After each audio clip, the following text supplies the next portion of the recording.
Nangyari na lahat ng mga tao na nandito, lahat ng mga tao na nanonood, laging nagkakalayo. Pero ang pwede mong ipaglaban sa ibang tao ay na hindi lahat nagkakabalikan.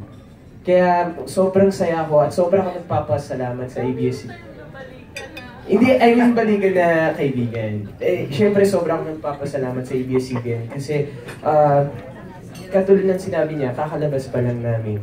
At binigyan kami isang responsibilidad na hindi lang itong trabaho, pero it's up to our friendship din. Kasi, di ba kapag nasa set, medyo pagod.